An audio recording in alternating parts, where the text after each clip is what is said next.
Karena memang tidak ada kehidupan.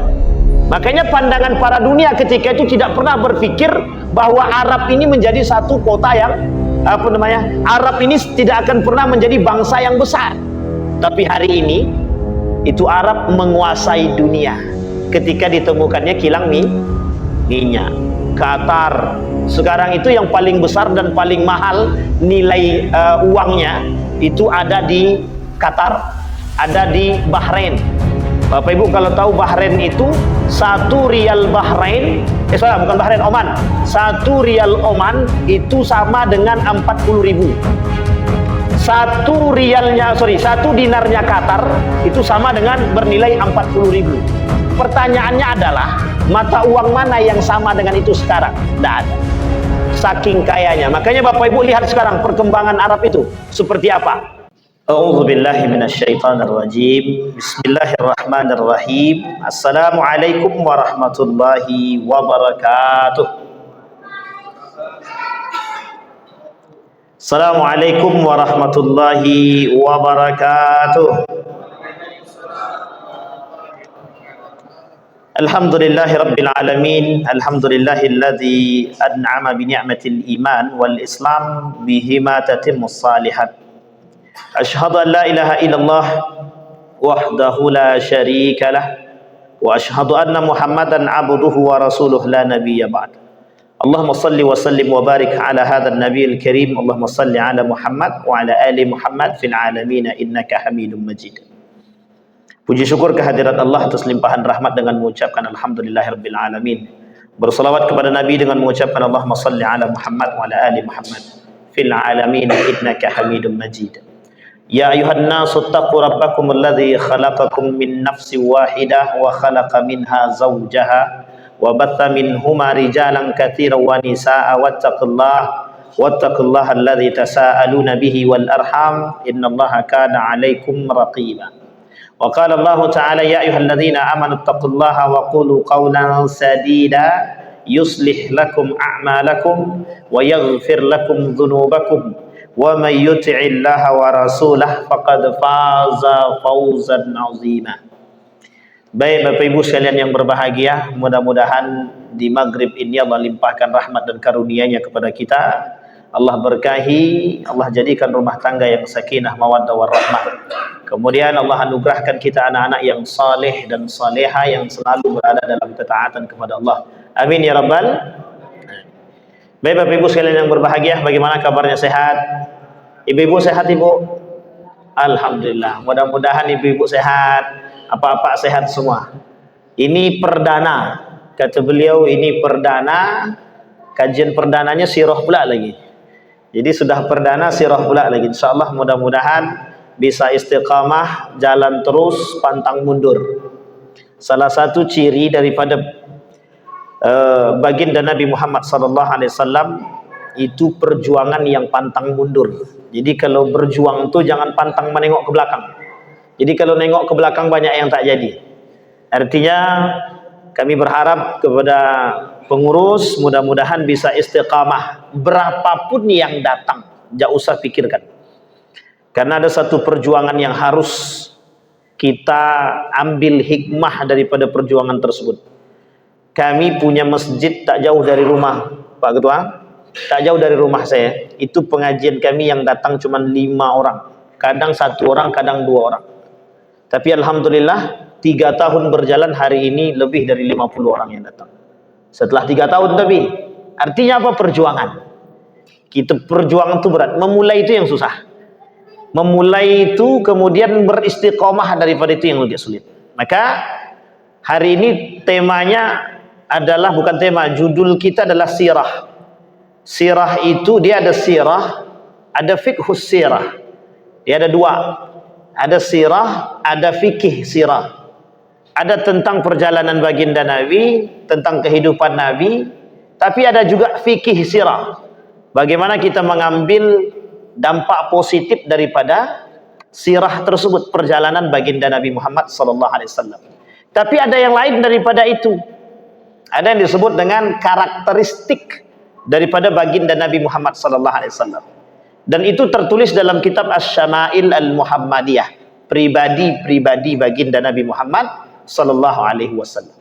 Tapi ada yang paling lengkap dan sangat lengkap sekali tentang kepribadian baginda Nabi Muhammad sallallahu alaihi wasallam, ditulis dalam kitab yang sangat sederhana tapi tebal, Sahih Muslim, yang hari ini disampaikan oleh para ulama. Ada Sahih Muslim, ada Sahih Al-Bukhari. Itu juga bagian daripada apa yang disampaikan oleh baginda Nabi Muhammad sallallahu alaihi wasallam, baik dari perjalanan beliau. Hari ini saya bawa buku judulnya Ar-Rahiq Al-Makhtum. Jadi Ar-Rahiq Al-Makhtum ini buku pada era kontemporer Al-Hadithah yang sangat tenar. Yang ditulis bukan orang Arab.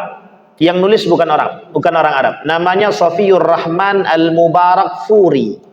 Ini Bapak Ibu boleh tanya kemana-mana, itu mesti orang akan jawab kitab sejarah yang kontemporer yang paling bisa dijadikan referensi.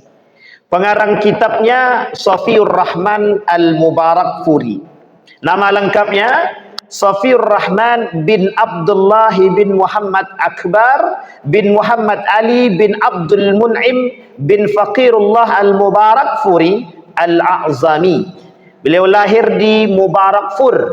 Bapak Ibu kalau berangkat ke India, itu ada nama salah satu daerah yang juga mencetak ulama-ulama. Dulu itu India itu tempat pencetak ulama. Salah satu nama ulama yang sangat terkenal itu selain daripada Syekh Al-Mubarakfuri, ada nama lain, Najjar. Ada namanya Abdul Najjar, juga termasuk ulama besar dari kalangan madhab Imam Malik. Bapak Ibu sekalian yang berbahagia. Nah, beliau menuliskan buku sejarah, judulnya Sirah Nabawiyah. Judul bahasanya dalam bahasa Arab kitab ini disebut dengan Ar-Rahiq Al-Makhtum. Jadi kitab yang mempelajari tentang Sirah Nabawi. Tapi adakah kitab-kitab yang lain yang mempelajari tentang Sirah Nabawi? Banyak. Kita ambil contoh misalkan kitab Tarikh Ibnu Hisham. Namanya Tarikh Ibnu Hisham. Kemudian ada kitab yang lain banyak. Ada kitabnya Syekh Ramadan Al-Buti. Dia berbicara tentang fikih sirah. Lebih tebal daripada Syekh Mubarakfuri. Karena dia ada penggalan-penggalan, ada fikih-fikihnya, ada bagaimana cara mengambilnya. Nah, sampai di sini paham ya Bapak Ibu ya? Ini perjalanan, ini yang disebut dengan sirah. Kenapa ini perlu diangkat? Bapak Ibu sekalian yang berbahagia, kenapa pelajaran sirah ini penting? Saya ingin sampaikan dulu. Dulu ada pelajaran sejarah kebudayaan Islam, SKI namanya. Ada juga kemudian pelajaran sebelum SKI itu namanya Sejarah Peradaban Islam, SPI. Ada juga namanya Sejarah Islam. Bapak Ibu sekalian yang berbahagia, pelajaran-pelajaran ini itu hanya bagian kecil daripada sejarah. Kalau di pesantren itu ada buku kecil tipis tentang Nabi Muhammad. Judul bukunya Nurul Yakin. Khulasatu Nurul Yakin. Tentang Nabi Muhammad juga berbicara tipis. Saya rencana mau pakai itu tadi, tapi tipis sekali. Dan saya belum dapatkan terjemahannya. Dan itu tipis, enak, lebih ringkas. Tapi karena ringkas kita tak terlalu banyak mengetahui tentang hal-hal yang tersembunyi daripada sirah. Baik, sampai di sini Bapak Ibu. Kita akan pakai buku ini untuk Sirah Nabawiyah, tapi nanti insya Allah akan saya tambah dengan buku-buku yang lain termasuk Ibnu Hisham, Ibnu Ishaq dan lain sebagainya. Dalam bab yang pertama dalam kitab ini itu berbicara tentang bangsa Arab, posisi bangsa Arab dan kaumnya. Sebelum kita sampai ke sana, perlu Bapak Ibu pahami, bangsa Arab ini dia punya agama tiga agamanya. Agama yang pertama paganisme. Ini agama dari dulu, paganisme. Paganisme itu menyembah patung, berhala. Nanti kalau sudah capek mereka menyembah berhala itu, dihancurkannya berhala itu, dibuatnya yang baru. Ini yang terjadi. Jadi orang-orang Arab itu paling senang inovasi dalam patung. Kita ambil contoh sejarah Nabi Musa dan Nabi Harun. Ketika mereka selesai dari pengejaran Fir'aun, kemudian dibawa oleh Nabi Musa. Ketika itu Nabi Musa naik ke atas untuk mengambil sahifah. Dalam isi sahifah tersebut ada tauhid tentang keimanan kepada Allah. Naik ke atas lebih kurang 1 bulan perjalanan. Perjalanan maksudnya itu turun ke bawahnya balik. Jadi dari naik ke atas sampai di atas lama, baru turun sekitar 1 bulanan kata para ulama. Setelah dia turun, kemudian umat yang tadi sudah ikut menyembah Allah karena selamat dari Nabi Musa tadi, ditinggalkan bersama Nabi Harun. Nabi Harun ini termasuk orang yang lembut. Dia tak banyak cakap. Dia selalu dibantah oleh orang-orang masyarakat yang mengikuti. Apa kata mereka? Kami bosan tidak punya Tuhan, gitu. Padahal Tuhannya sudah disampaikan oleh Nabi Musa. Kenapa Nabi Musa ini digandeng dengan Nabi Harun? Ada alasan. Nabi Harun pandai berkomunikasi, Nabi Musa tak pandai berkomunikasi. Singkat cerita, turun Nabi Musa dari atas.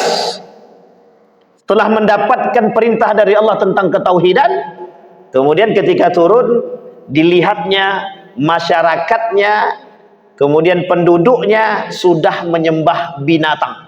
Jadi dibuatnya berhala hewan, itu yang disembah. Tapi uniknya ketika itu, mereka bekerja sama dengan syaitan, sehingga patung tersebut bisa berbicara. Bayangkan, ketika mereka bosan, mereka buat patung. Dan ketika mereka sudah bosan dengan patung tersebut, mereka hancurkan, kemudian mereka bangun lagi yang baru. Itu yang terjadi. Sehingga murka Nabi Musa alaihissalam. Kembali kepada tadi, itu corak daripada bangsa Arab.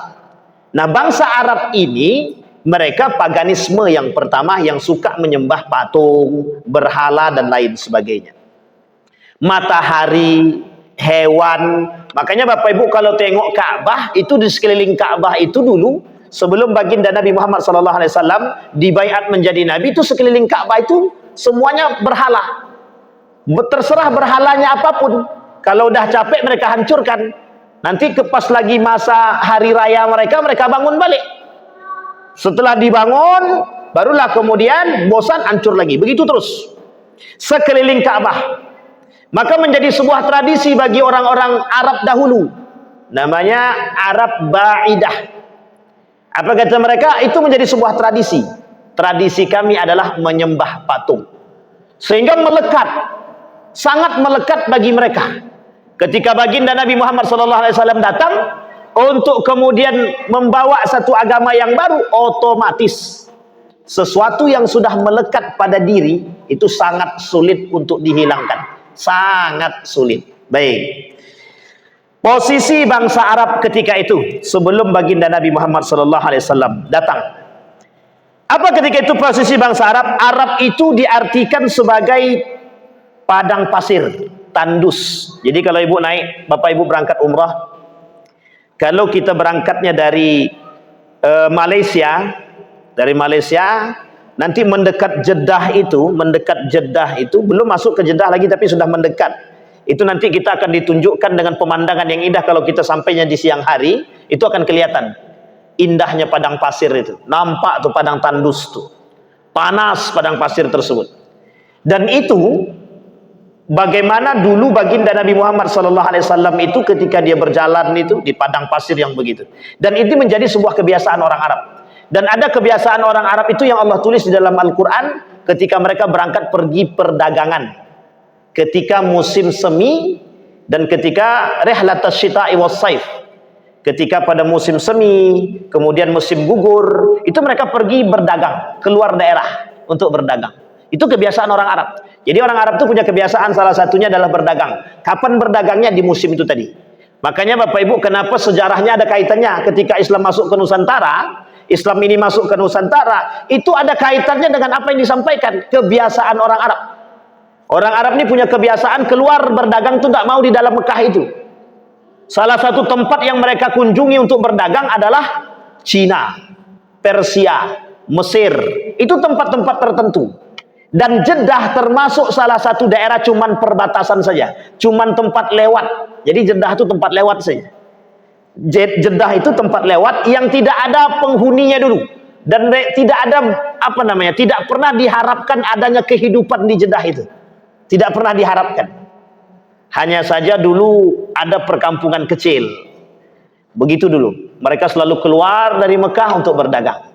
Dan ketika mereka berdagang itu sekali keluar 6 bulan, 3 bulan, 6 bulan baru mereka balik. Makanya orang Arab ini mohon maaf, ketika mereka berdagang keluar 3 bulan 6 bulan, mereka punya istri di tempat itu. Beranak pinak. Habis itu 6 bulan balik lagi, ketemu dengan istri dia. Maka jangan salah, mereka punya banyak silsilah itu, punya banyak turunan di tempat-tempat tertentu. Ini namanya Arab, orang Arab. Baik. Menurut bahasa, Arab artinya padang pasir. Kemudian tanah gundul dan gersang yang tiada air dan tanamannya. Jadi memang tidak ada apapun. Di tempat-tempat itu memang sulit untuk mencari air. Kita masih ingat sekali ketika baginda Nabi Muhammad SAW berangkat perang. Ketika itu panglima perangnya adalah Khalid bin Walid. Ketika berangkat perang bersama Khalid bin Walid, Khalid ini sangat mengerti bagaimana strategi perperangan, itu tahu betul dia. Titik-titik tertentu itu dia tahu. Kapan untung, kapan rugi itu dia tahu. Sehingga ketika dalam perjalanan dari Madinah itu, mereka berangkat untuk berperang itu, apa kata Nabi kepada Khalid bin Walid? Kita bermukim di sini. Gitu. Salah satu tempat yang memang tandus, tidak ada apa-apa. Tapi kata Khalid bin Walid, jangan Nabi, kata dia. Tak jauh dari sini, itu ada waduk. Kalau bahasa kita hari ini namanya waduk. Ada waduk, kata dia. Yang waduk ini ada airnya. Kata Khalid bin Walid, kita berhentinya di sono saja. Jangan sampai kedahuluan musuh kita. Karena kalau musuh yang dahulu dapat sampai, kita yang KO, kata dia. Di bahasa kita, kita yang KO. Kenapa? Air di situ. Air itu apa? Itu adalah sumber kehidupan. Dalam perperangan air itu penting karena pasti capek. Nah, jadi Bapak Ibu di sini menggambarkan, dalam sejarah itu digambarkan bahwa padang pasir itu sulit mencari air, sangat sulit untuk mencari air. Sehingga ketika air tidak ditemukan, kita ambil contoh cerita Nabi Ibrahim alaihissalam ketika meninggalkan istri dia Sarah dengan anaknya. Siapa nama anaknya? Nabi Ismail. Kan ditinggal. Artinya mencari air sana sini nggak ketemu, biidznillah keluar dari kaki anaknya air zam-zam. Artinya berkumpullah. Bayangkan, menunjukkan tanah Arab itu tandus.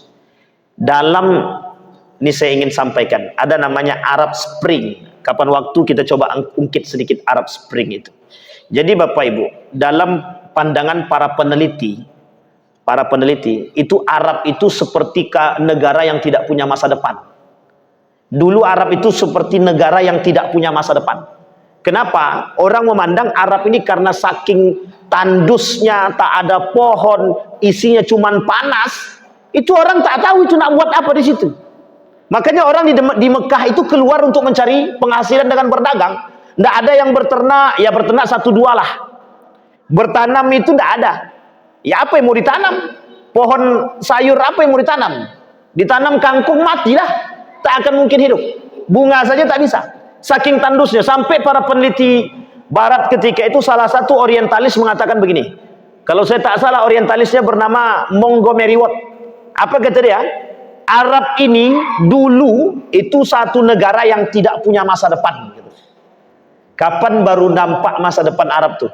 Ketika ditemukan kilang minyak, ketika ditemukan sumber minyak, ketika ditemukan air zam-zam tadi, barulah nampak masa depan Arab itu seperti apa. Kalau tidak dapat masa depannya Bapak Ibu, tidak tahu orang mau buat apa di Arab tuh.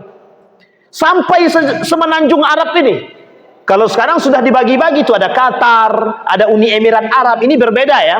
Uni Emirat Arab, Qatar, Dubai itu bagian daripada itu. Tapi ini negara beda-beda dalam satu kesatuan yang disebut dengan Uni Emirat Arab. Arab Saudi itu beda. Mesir itu beda. Ini negara-negara tersendiri. Baik, sampai di sini paham Bapak Ibu Nah, ini penting untuk kita pahami. Jadi Arab itu satu-satunya negara atau satu bangsa yang memang dulu masa depan mereka tidak dianggap. Tapi setelah ditemukan minyak, barulah kemudian orang-orang, termasuklah ketika itu Eropa termasuk negara yang pertama kali andil dalam ketika bertemu, nampaknya ditemukannya titik minyak tadi. Disitulah kemudian Eropa mulai kalang kabut, tahu dia ternyata Arab ini penghasil minyak. Di situ baru kemudian orang-orang Eropa ini mulai takut. Kalau dulu tak tahu deh, tak akan takut dia sama Arab tuh. Tidak ada ketakutan sama sekali, karena tak ada yang bakal tumbuh. Beda dengan Indonesia. Kalau di Indonesia ini banyak yang bisa diharapkan waktu itu. Sekarang aja yang agak sulit diharapkan sedikit. Nah, karena apa? Sudah mulai banyak punah gitu dan lain sebagainya. Baik. Jazirah Arab itu dibatasi Laut Merah dan Gurun Sinai di sebelah barat, dan di sebelah timur itu dibatasi dengan Teluk Arab, dan sebagian besar negara Irak bagian selatan. Di sebelah utara dibatasi Laut Arab yang bersambung dengan Lautan India. Ini ada sejarah. Jadi kalau Bapak Ibu baca sejarah runtuhnya Daulah Abbasiyah, itu akan kelihatan nanti. Ketika bangsa Mongol itu bermunculan untuk menghancurkan Daulah Abbasiyah. Jadi ketika Daulah Abbasiyah itu diruntuhkan oleh bangsa Mongol ini dia muncul dari perbatasan antara India Cina. Jadi perbatasan India Cina itu ada nama bangsa yang sadis, namanya bangsa Mongol. Dan ini penting untuk dipahami. Ternyata dalam sejarah itu yang meruntuhkan dan melululantakkan daripada Andalusia itu adalah Mongol, sebelum nanti Andalusia dihancurkan. Jadi Abbasiyah dulu. Abbasiyah ini termasuk ibu kota Abbasiyah ketika itu yang punya perpustakaan adalah Baghdad, dan itu termasuk salah satu kota yang paling baik ketika itu. Dan ketika itu pada masa Daulah Abbasiyah itu bermunculan para ilmuwan muslim. Lain waktu kita bahas itu. Baik, ini sebatas posisi bangsa Arab. Kita lewat saja karena tidak terlalu ini, karena memang hari ini bangsa Arab itu sudah terpecah-pecah, dan sekarang ini terpecahnya bangsa Arab itu dan mulai punah. Asli daripada nenek moyang Arab itu sudah mulai tak ada, sudah mulai tak nampak, karena memang mereka sudah menjadi bagian daripada satu kesatuan yang hari ini itu mayoritas mereka sudah beragamakan Islam. Yang pertama tadi agama bangsa Arab itu paganisme, yang kedua agama bangsa Arab ini Kristiani, yang ketiga itu Yahudi. Jadi ada tiga, bangsa Arab itu punya agama tiga. Satu paganisme, yang kedua Yahudi, yang ketiga Nasrani. Bukan Kristen ya, tapi Nasrani. Ini tiga agama mereka. Orang Yahudi punya agama sendiri, punya Tuhan sendiri, punya kitab sendiri. Kemudian orang Nasrani punya kitab sendiri yang dikembalikan kepada kitabnya nenek moyang mereka, yang disebut apa nama kitab Nasrani Bapak Ibu? Kitabnya apa Bapak Ibu? Injil. Nah, ini penting untuk dipahami, kitab ini Injil. Dan kitab Injil itu yang selalu mereka pegang dulu, dari dulu sampai sekarang. Hanya saja Allah sudah katakan di dalam Al-Quran itu, nanti selain daripada Al-Quran itu, semua kitab itu akan berubah. Nah, itu Al-Quran sudah katakan. Jadi nanti kitab-kitab itu selain daripada Al-Quran itu sudah berubah dan diubah oleh tangan manusia. Saya ada buku judulnya judul bukunya agak sedikit sensitif lah. Judul bukunya Alkitab yang sudah dirubah gitu. Nah, itu banyak sejarah. Baik. Kaum-kaum bangsa Arab. Apa saja kaum-kaum bangsa Arab ketika itu? Ditilik dari sejarah, keturunan kecil dari cikal bakal daripada sejarawan membagi paling tidak kaum-kaum bangsa Arab tersebut menjadi tiga bagian. Yang pertama namanya Arab Ba'idah, yaitu kaum-kaum Arab terdahulu yang sejarahnya tidak bisa dilacak secara rinci dan komplit, seperti kaum Ad. Itu tidak bisa dilacak tuh, karena kapan waktu sudah dimusnahkan oleh Allah. Kaum Tsamud itu juga tidak bisa Bapak Ibu, itu juga sudah dibasmi, sudah dihancurkan oleh Allah, sulit melacaknya. Bahkan ada sebagian mengatakan dalam riwayat yang lain itu, dalam buku Arab Spring itu bahkan dikatakan saking tidak bisanya melacak itu karena tidak nampak generasi mereka ketika dihancurkan itu. Memang ada yang mengikuti para nabi tersebut, tapi sudah banyak yang dihabiskan oleh Allah. Bahkan tertulis di dalam Al-Quran itu ada beberapa kaum atau bangsa yang dimusnahkan oleh Allah. Kelak kita coba kaitkan bangsa mana saja yang dimusnahkan oleh Allah. Salah satu diantaranya adalah kaum Ad, yang kedua kaum Tsamud. Kemudian yang ketiga dari Arab al-Ba'idah tadi ada namanya kaum Tasem, namanya kaum Tasem. Ada namanya kaum Jadis, ada namanya kaum Imlak dan lain sebagainya. Ini banyak nama-nama kaum lah ya. Ini kalau kita kaji nama kaum, ini sampai 2 tahun kita tak selesai ini kaji sirah nih. Karena memang panjang. Inilah namanya sejarah. Entah kapan sampainya kita sirah Nabawiyahnya, yang jelas kita sampai sirah Arabnya dulu. Yang kemudian yang kedua, dia tadi kata sejarawan ada 3. Satu Arab Ba'idah. Yang ketiga ada namanya Arab Al-Aribah. Apa namanya Arab Al-Aribah itu? Yaitu kaum-kaum Arab yang berasal dari keturunan Ya'rub, atau disebut dengan Yasjub bin Qahtan, atau disebut pula Arab Qahtaniyah.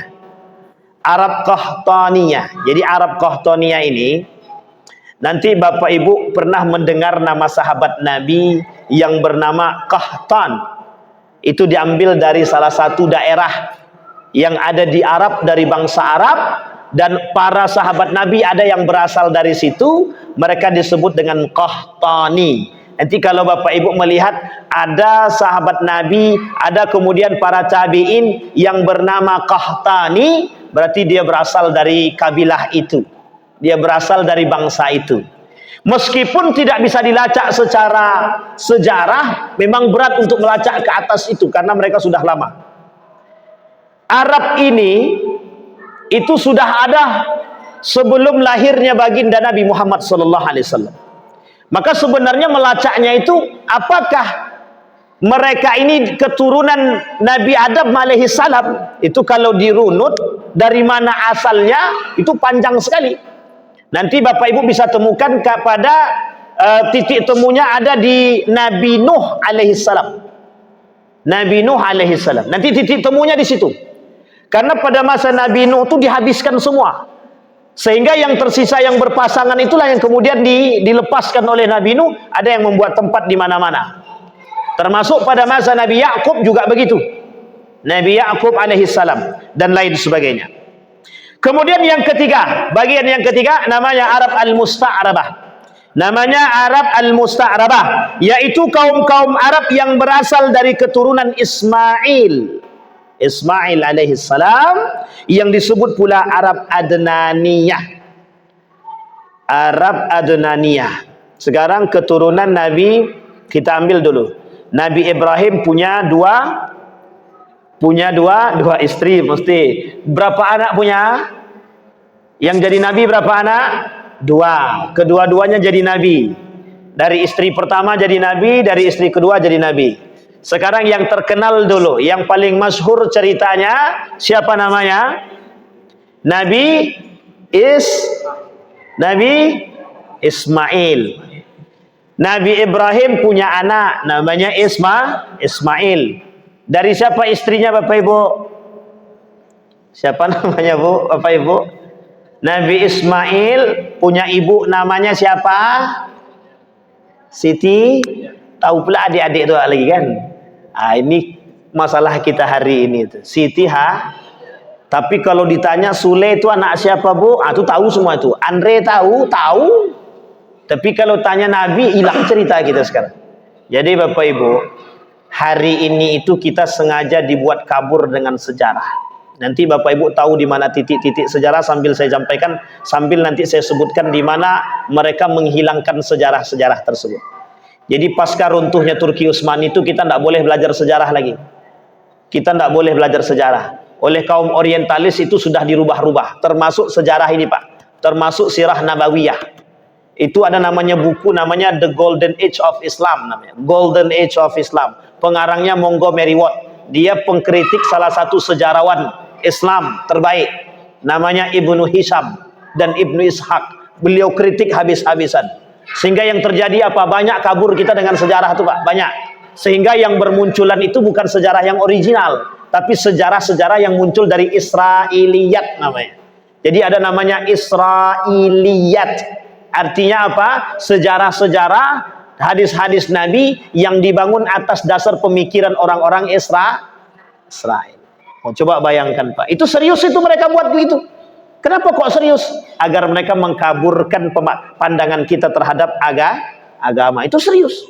Makanya kita kalau tak belajar sejarah tak serius, itu kita dibodohi orang itu. Kita ambil contoh ya. Contoh kebodohan yang nyata itu. Ketika kita ditanyakan ditanya oleh di dalam buku sejarah itu berapa jumlah nabi. Kita belajar Pak dari kecil Pak sampai sekarang. Itu jumlah nabi 25. Padahal berapa jumlah nabi Pak? Ada yang tahu Pak?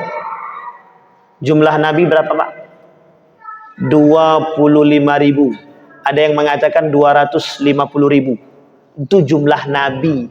Yang kita paham 25. Bayangkan jauh jaraknya 250.000, jaraknya dengan 25. Berapa jumlah malaikat Pak? Yang kita pahami berapa? 10. Padahal ribuan Pak. Jumlah malaikat itu ratusan ribu jumlah malaikat. Ada namanya Nabi Syed. Ada namanya Nabi Sa'. Dan itu saya kira kita belum pernah dengar itu. Coba seriusnya mereka merubah kita. Ada lagi, ada dalam kitab Israiliyat itu salah satunya tentang Israel. Siapa yang tahu tentang Israel Pak? Boleh Bapak cek dalam sejarah manapun. Boleh Bapak cek dalam hadis ataupun dalam Al-Quran mesti tak ada. Dalam hadis Nabi yang paling lemah sekalipun. Jangan yang palsu lagi, yang paling lemah saja. Itu tidak akan kita temukan nama malaikat maut itu Israel itu tidak ada. Nama malaikat maut itu disebutkan dalam Al-Quran dan hadis Nabi Malakul Maut. Namanya Malakul Maut. Saking seriusnya. Dan ternyata Bapak Ibu yang menggerogoti kita dalam sejarah itu bukan satu dua. Bukan hanya kaum orientalis. Ada kaum lain yang kemudian ikut merusak sejarah. Namanya Syiah. Apa namanya Bapak Ibu? Kapan-kapan lah kita cari itu Bapak Ibu. Baik, ini kalau kaji itu tak selesai kita. Kembali. Nah, Nabi Ibrahim punya anak 2. Punya istri juga 2. Istri satu yang pertama Siti Hajar. Yang kedua Siti Sarah. 2 istrinya. Punya anak juga. Yang pertama anaknya Nabi Ismail.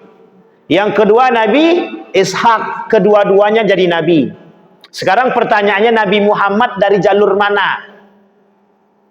Dah lupa kita kan. Nabi Muhammad dari jalur mana Pak? Ismail apa Ishak? Ishak, Yakub, Yusuf, Ayub itu dah mesti bukan Muhammad. Karena setelah Nabi Ismail itu tidak ada lagi nabi. Jadi membedakannya cuma itu saja. Kalau ragu antara Ismail dengan Ishak, tengok saja Ishak punya anak Yakub. Yakub nanti punya anak nabi juga namanya Yusuf. Sampai turun ke bawah. Terakhir Nabi Isa alaihissalam. Kemudian dari Nabi Ismail tidak ada nabi. Tidak ada nabi kecuali kelak terakhir baginda Nabi Muhammad sallallahu alaihi wasallam. Baik. Nah, disinilah Bapak Ibu jalur yang disebut dengan Adnaniyah, salah satu suku daripada bangsa Arab yang sangat terkenal ketika itu disebut dengan Adnaniyah. Dari suku Adnan. Jadi ada namanya kepala suku dari salah satu suku Arab itu namanya Adnan. Dan dia terkenal cicit daripada Nabi Ismail. Maka kelak itu menjadi salah satu panggilan dalam satu suku itu disebut dengan Adnaniyah. Apa namanya Bapak Ibu? Adnaniyah. Aman Bapak Ibu? Ibu-ibu aman? Disuruh menghafal aman?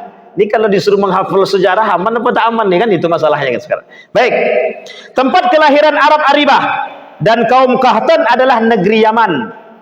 Jadi nanti Bapak Ibu ada namanya Arab Al-Aribah dan kemudian Arab Kahtaniyah, itu mereka berasal dari sekarang ini itu disebut dengan kotanya kota Yaman. Berarti Hadrami dan Posat? Ya enggak juga. Tidak juga. Hadrami itu baru muncul saja. Hadrami itu baru muncul. Ini Nabi Muhammad belum lahir. Karena ini masih jauh sekali, masih jauh. Pasca setelah Nabi Ismail atau Ishak, Yakub, Yusuf, Ayub kelak sampai di Mesir, kemudian Ismail sampai nanti jalurnya Saudi Arabia. Jadi beda. Mesir, jalurnya mereka nanti Mesir. Salah satunya Mesir, kemudian Palestina, itu bagian daripada keturunan Nabi Ishak. Jadi nanti Nabi Ishak itu keturunan Nabi Ishak ini, itu nanti kalau nanti mereka tidak di Mesir, itu biasanya ada di Palestina. Jadi Palestina Mesir itu tempat pegangan para nabi-nabi setelah Nabi Ishak alaihissalam. Nah sementara Nabi Ismail itu nanti jajaran ke bawahnya itu tidak ditemukan kecuali bagian-bagian lain daripada bangsa Arab. Masuklah kelak ketika itu Saudi Arabia yang menjadi satu fokus yang menjadi perhatian oleh dunia kelak dengan bermunculannya perhatian terhadap Ka'bah. Itu saja. Kalau tak ada Ka'bah, Mekah tak ada. Kalau tak ada Ka'bah, tapi kan tak mungkin karena sudah terjadi, sudah diberikan Ka'bah. Salah satu menjadi nilai utama oleh bangsa Arab ketika itu, semua bangsa Arab termasuk salah satunya Yaman, Ethiopia atau Habasyah, itu merujuk melihat salah satu titik di Saudi Arabia itu yang disebut kelak menjadi kota Mekah tadi. Itu dia. Nah, itu semua mata memandang. Dan itu diprediksi oleh beberapa para pemikir sejarah itu. Ternyata ulama-ulama terdahulu mengatakan bahwa pandangan orang-orang Arab terhadap Ka'bah ini itu sudah dari dulu. Bakal menjadi pusat perdagangan, bakal menjadi pusat utama dunia. Dan terbukti hari ini di situ tempatnya. Hari ini semua orang memandang. Kok bisa Ka'bah itu menjadi salah satu tempat tujuan umat muslim, bukan hanya muslim. Sekarang itu sudah boleh non muslim masuk. Kalau dulu tak boleh, non muslim dilarang masuk. Tapi sekarang tidak, non muslim boleh masuk. Cuma tidak boleh masuk ke Ka'bah, hanya boleh masuk ke Mekah dan boleh juga masuk ke Madinah. Nah, coba bayangkan. Sudah boleh masuk, dulu tidak boleh masuk. Jangankan masuk ke Madinah aja, jangankan masuk ke Masjid Nabawi atau ke Ka'bah, masuk ke dalam Madinah atau kemudian masuk ke Mekah saja tidak boleh. Sekarang tidak. Kami berangkat tahun 2023 akhir Oktober kalau saya tak salah, itu banyak sekali non muslim masuk ke dalam ke Madinah, itu banyak. Bahkan lewat di depan kami itu sempat divideokan oleh salah satu pengurus travel itu, divideokan kemudian diviralkan itu. Banyak sekali non muslim. Kalau dulu tidak boleh Pak, kita masuk keluar kita dari bandara Madinah itu tertulis besar, non muslim tidak boleh masuk, orang kafir tak boleh masuk. Nah, kalau sekarang tidak, sekarang sudah dibolehkan, sudah keluar namanya hak-hak visa multiple itu ziarah namanya, visa ziarah untuk mereka yang non muslim boleh masuk. Baik. Kemudian dari Yaman, jadi Qahtan dan Al-Aribah ini berasal dari Yaman, yang hari ini keturunan daripada negara Yaman, lalu berkembang menjadi beberapa kabilah dan suku. Yang dikenal adalah dua kabilah. Yang pertama kabilah Himyar, yang kedua kabilah Kahlan, yang terdiri dari beberapa suku terkenal, yaitu Zaid al-Jumhur, kemudian Quda'ah dan Sakasik. Ini belum terlalu familiar di telinga kita Bapak Ibu, suku-suku seperti ini, karena memang sekarang ini sudah tak ada lagi. Kalau bahasa kita ini suku Sakai, suku-suku pedalaman, itu sekarang sudah tak ada. Hanya saja Bapak Ibu, hari ini di beberapa daerah terpencil di kota Yaman itu ada suku-suku yang memang mereka belum mengenal yang disebut dengan kota.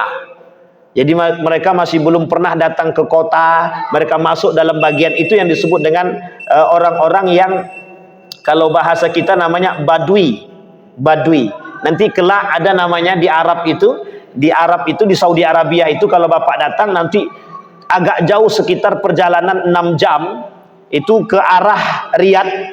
Nanti ke arah Riyadh itu ada daerah yang sangat terpencil dan mereka itu kota yang belum pernah datang, maksudnya begini, belum terjamah oleh kota, oleh pemerintah. Mereka disebut dengan suku Badui yang dulu pernah tinggal di kota Madinah tapi karena terusir dan terasingkan sehingga mereka pergi pindah tempat jauh sekali yang disebut dengan suku Badui.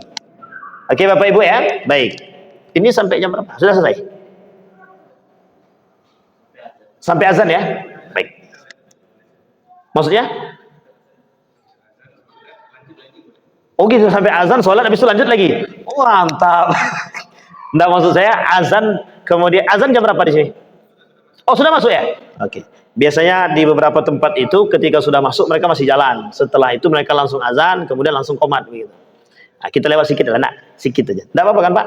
Pak Ketua aman ya? Aman? Oh, oh siap. Aman ya, insyaallah. Kita lanjutkan sedikit Bapak Ibu. Nah, dari kabilah Kahlan yang terdiri dari beberapa suku terkenal, yaitu Hamdan, Amnar, Tayyi, dan Mazi', kemudian Kindah, Laham, ini banyak sekali namanya. Kita tak perlu sebutkan karena memang ini pengaruh daripada suku-suku ini tidak terlalu banyak, karena memang tidak banyak melahirkan daripada kabilah-kabilah yang terkenal dari saat ini Bapak Ibu. Artinya Bapak Ibu ini perkembangan. Artinya apa yang kita sampaikan, posisi dulu bangsa Arab ini itu di mata dunia biasa saja. Tetapi setelah ditemukannya titik yang disebut hari ini itu sebagai Ka'bah itu, yang bakal menjadi cikal bakal berkembangnya itu satu kampung, satu daerah tadi, satu bangsa tadi, satu kaum tadi, itu yang kemudian menjadi pusat perhatian dunia. Salah satunya Raja Habasa itu juga menjadi perhatian dia terhadap, dan ternyata ketika kita merujuk kepada sejarah, yang punya perhatian besar terhadap Ka'bah itu bukan Habasah saja. Sebelum itu ketika Nabi Ibrahim alaihissalam itu tidak ada penduduk yang tinggal Pak di Mekah, itu tidak ada orang sama sekali, tidak ada. Maka termasuk perdana lah Nabi Ismail dan Siti Hajar itu bolak-balik itu tidak ada orang.